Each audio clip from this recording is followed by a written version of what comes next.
Welcome back, Year 6. Hope you're alright. Today's chapter is chapter 13 and it's called The Throne Room. Wonder what's going to happen to Hal in this one. Stop! Hal shouted, dropping his sketchbook as he sprinted forward, waving his arms madly. Mr. Singh saw him and slammed on the brakes. Reaching the observation car, Hal dropped to his knees and scanned beneath the carriage. A pair of frightened blue eyes peered at him through the dark.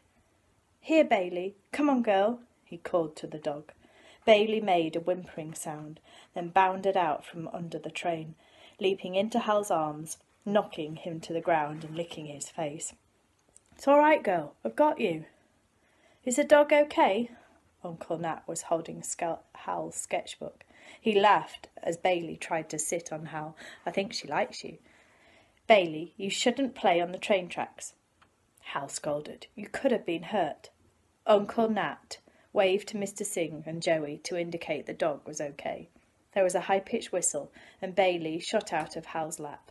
She ran to Rowan, who took 2 fingers from his mouth as the 5 dogs gathered at his feet, sitting on their haunches, tails wagging. He grimaced as he stopped to scoop a poop in a bag, which he dropped into another bag before tying it up. He shouldn't have let Bailey run under the train. Hal scowled at the man. She could have been killed. Uncle Nat returned Hal's sketchbook. I know. Come on, let's get back on board. Hal followed his uncle up to the observation car veranda and back inside. It was odd to see the iron face of the Highland Falcon peering in through the glass doors. She gave a cheerful whistle, a puff of black smoke pumping out of her chimney as she hauled the train backwards. And there's a nice picture there of the train. Steaming away from the main line onto a single track, they chuffed past the backs of people's homes. Hal watched as a girl ran to the end of her garden and excitedly waved at the train. The houses began to thin, alternating with flashes of green, until soon they were ambling through a verdant valley, the River Dee threaded through it like a silver ribbon. We're not going very fast, Hal said. Special speed restrictions on the Royal Branch line, Uncle Nat replied. He sat in a leather armchair, scribbling in a small pocket-book. Queen Victoria never liked to go faster than 30 miles an hour. Can I go and get that book about inventing time from the library? Uncle Nat didn't look up, but nodded. The invention of time was lying just where he'd left it on the table.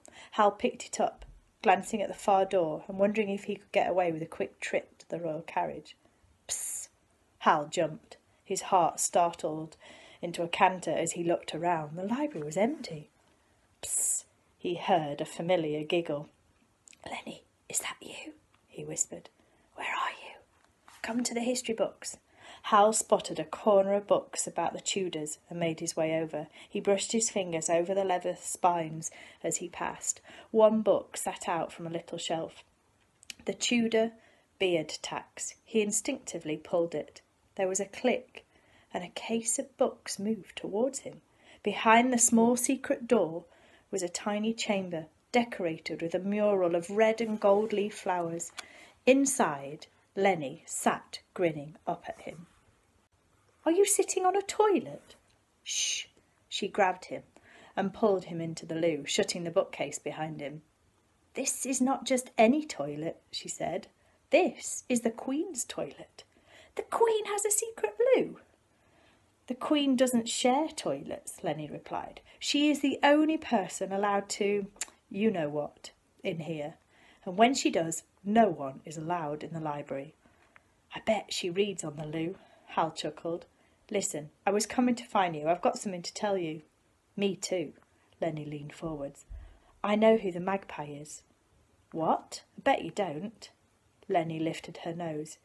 It's Milo Essenbach. Hal gasped. Oh, how did you know? I worked it out. Milo is the Baron's second son. Lenny raised her eyebrows. When his dad dies, he won't inherit a penny. In aristocratic families, the first son gets everything, and everyone else gets nothing. That doesn't seem fair. Apart from you and me, everyone on this train is rich or has been hired to do a job.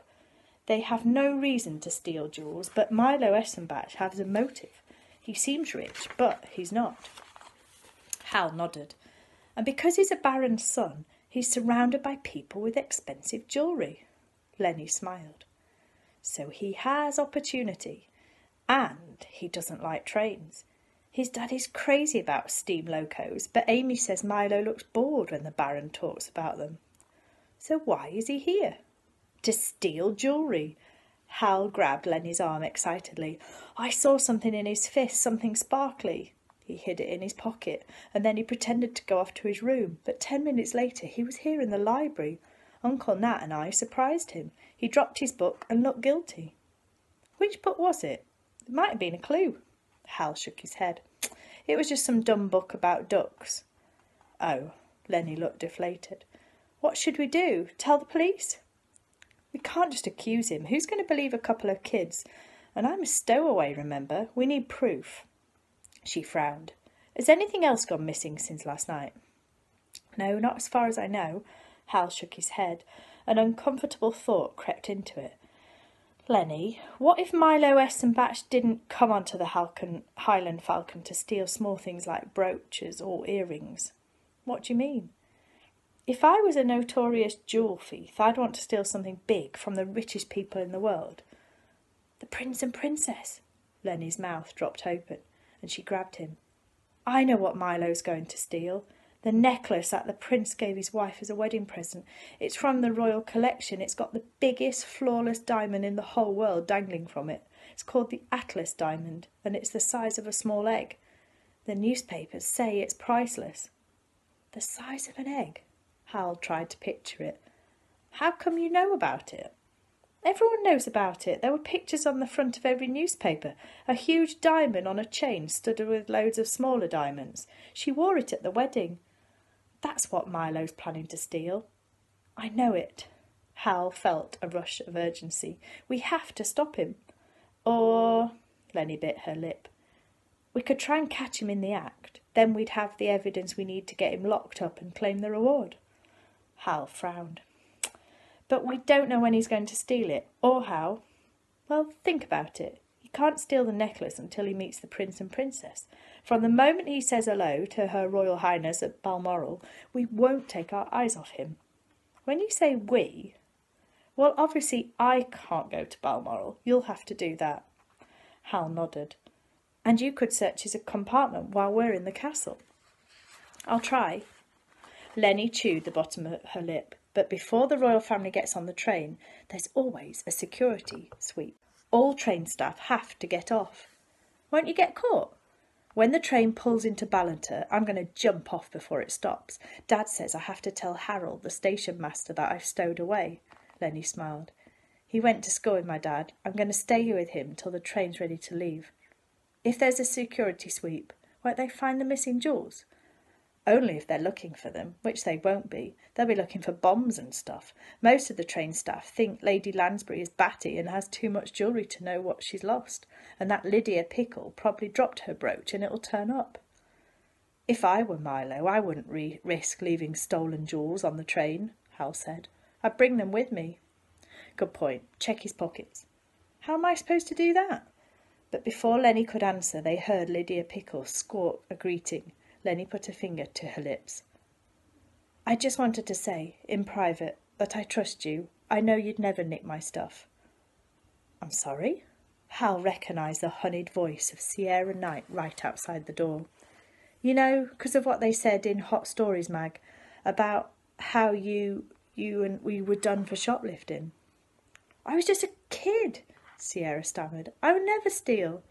Oh, I know, I just wanted you to know. Now we're mates. I never thought once you'd nicked it. Stevie thinks it's that boy, but I reckon one of them waitresses found it and kept it. Oh, right, thanks. I'd appreciate if you didn't mention my pass. Mum's the word. I'm going to get changed now in my room. I'll walk with you.